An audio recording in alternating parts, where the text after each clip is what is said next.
नमस्कार प्यारे साथियों, Nanak classes Shiv sir YouTube channel पे आप सभी प्यारे विद्यार्थियों का स्वागत है। आज 17 नवंबर और 17 नवंबर 2023 की जितने भी most important Rajasthan current affairs के क्वेश्चन बनते हैं, आज हम उनका डिस्कस करेंगे। पूरा वीडियो ध्यान से देखना और लास्ट में मैं आपसे क्वेश्चन पूछूंगा जिनके जवाब आपको कमेंट बॉक्स में देने हैं। तो सबसे पहले स्टार्ट करें आज की क्लास। सभी को नमस्कार और इस चैनल को सब्सक्राइब कर लें, नानक क्लासेस शिव सर, ताकि आपको डेली क्लास रिविजन की मिलती रहे। तो आज हम पढ़ेंगे प्रदेश में सर्वाधिक मतदाता वाला विधानसभा क्षेत्र कौन सा है? जोटवाड़ा जयपुर, यानी सर्वाधिक मतदाता वाला है ये, यानी लगभग यहाँ पे एकमात्र ऐसा विधानसभा क्षेत्र है जहाँ 4 लाख प्लस मतदाता है। एकमात्र है ये जहाँ इतने हैं। जबकि सबसे बड़ा विधानसभा क्षेत्र क्षेत्रफल में पूछे तो वो जैसलमेर है। क्षेत्रफल में सबसे बड़ा जैसलमेर वाला है। जबकि मतदाता वोटरों वाला पूछे तो वो जोटवाड़ा, और जोटवाड़ा जयपुर के अंदर स्थित है। अब की बार 25 नवंबर को राजस्थान में चुनाव हो रहे हैं। कौन सी विधानसभा के? 16वीं विधानसभा के चुनाव हो रहे हैं और मतगणना होगी 3 दिसंबर को। ठीक है। और करवाता कौन है विधानसभा के चुनाव? तो विधानसभा के चुनाव केंद्रीय चुनाव आयोग करवाता है, जिसके वर्तमान मुख्य निर्वाचन मुख्य चुनाव आयुक्त है राजीव कुमार। राजस्थान में 200 सीटें हैं, लेकिन पिछले 3 सालों से कोई ना कोई प्रत्याशी की निधन होने के बाद एक सीट कम रह जाती है और 199 सीटों पे चुनाव हो रहे हैं। तो अब की बार भी 199 सीटों पर 25 नवंबर को चुनाव होंगे।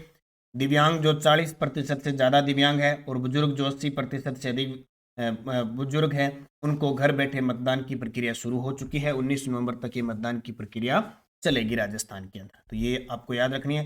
15वीं जो विधानसभा थी उसके अध्यक्ष सीपी जोशी हैं और मुख्यमंत्री अशोक गहलोत, और विपक्ष के नेता वर्तमान में राजेंद्र राठौड़। अब नई सरकार बनेगी, क्या होगा क्या नहीं होगा वो आगे की बात है। राजीव गांधी फिनटेक डिजिटल संस्थान विधेयक विधानसभा में पारित किया गया। यह किस जिले में स्थापित होगा? तो राजीव गांधी फिनटेक डिजिटल संस्थान जोधपुर के अंदर। इसकी चर्चा हमने की थी।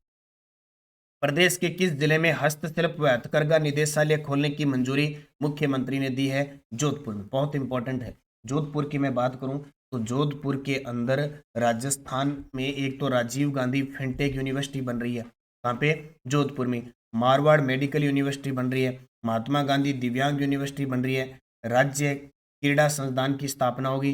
राज्य सूचना आयोग की बेंच स्थापित होगी। यह हस्तशिल्प और हथकरघा निदेशालय। जयनारायण व्यास विश्वविद्यालय है। सरदार पटेल यूनिवर्सिटी है। एमबीएम विश्वविद्यालय यहीं पे स्थित है। डॉक्टर सर्वपल्ली राधाकृष्णन यूनिवर्सिटी है, वो भी यहीं स्थित है। आईआईटी कहाँ पे है? वो भी जोधपुर के अंदर है। सबसे ज़्यादा मुख्यमंत्री कहाँ से निकले? जोधपुर से। मुख्यमंत्री अशोक गहलोत का गृह जिला जोधपुर है। इतनी बातें आपको याद रखनी है। इसके अलावा बाजरे का उत्कृष्टता केंद्र कहाँ स्थापित होगा? कहाँ पे होगा? वो भी जोधपुर के अंदर होगा। जोधपुर में भगत की कोठी रेलवे स्टेशन है, जहाँ से राजस्थान की दूसरी ट्रेन वंदे भारत ट्रेन शुरू हुई थी भगत की कोठी से लेकर साबरमती तक। ठीक है। और जन औषधि केंद्र के रूप में भी भगत की कोठी को शामिल किया गया। इतनी चीजें आप जोधपुर के बारे में ध्यान रखोगे। मुख्यमंत्री अशोक गहलोत ने प्रदेश में मरण शिल्प कलाकारों के लिए शिल्पवाड़ी कहाँ बनाने की स्वीकृति दी है? मुलेला राजसमंद के अंदर। मुलेला राजसमंद जो टेराकोटा के बर्तनों के लिए प्रसिद्ध है, और यहाँ के प्रसिद्ध कलाकार मोहनलाल जी कुमार, जिनका हाल ही में अप्रैल मई में निधन हुआ था, उस कारण चर्चा में रहे। केंद्र सरकार के डिपार्टमेंट ऑफ, ये प्रश्न इंपॉर्टेंट है, जीआई टैग बता रहा हूँ। 1 अगस्त 2023 को 5 हैंडीक्राफ्ट को भौगोलिक संकेतक यानी जीआई टैग दिया गया। किस किस को? नाथ द्वारा की पिछवाई कला को, उदयपुर कोप्तगारी धातु शिल्प को, बीकानेर कसीदाकारी शिल्प को, और बीकानेर उस्ता कला शिल्प को, और जोधपुर बंदेज कला को। इस प्रकार 2021 तक राजस्थान में 16 ऐसे जीआई टैग प्राप्त उत्पाद व लोगो थे।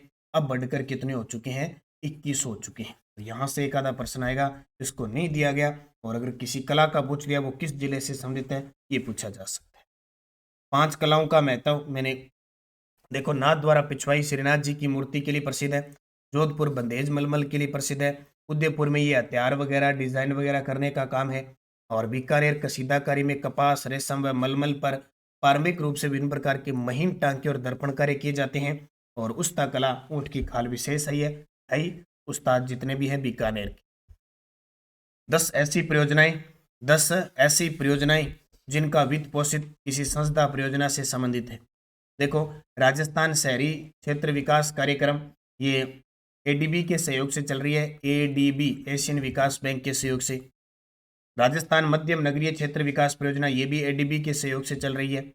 राजस्थान राज्य राजमार्ग निवेश कार्यक्रम परियोजना, ये भी एडीबी के सहयोग से चल रही है।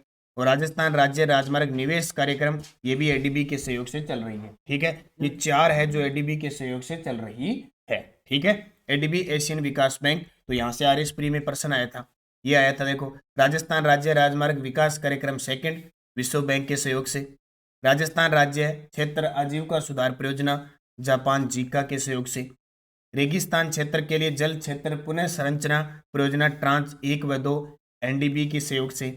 और राजस्थान में सार्वजनिक वित्तीय प्रबंधन सुदृढ़ीकरण की परियोजना, विश्व बैंक के सहयोग से।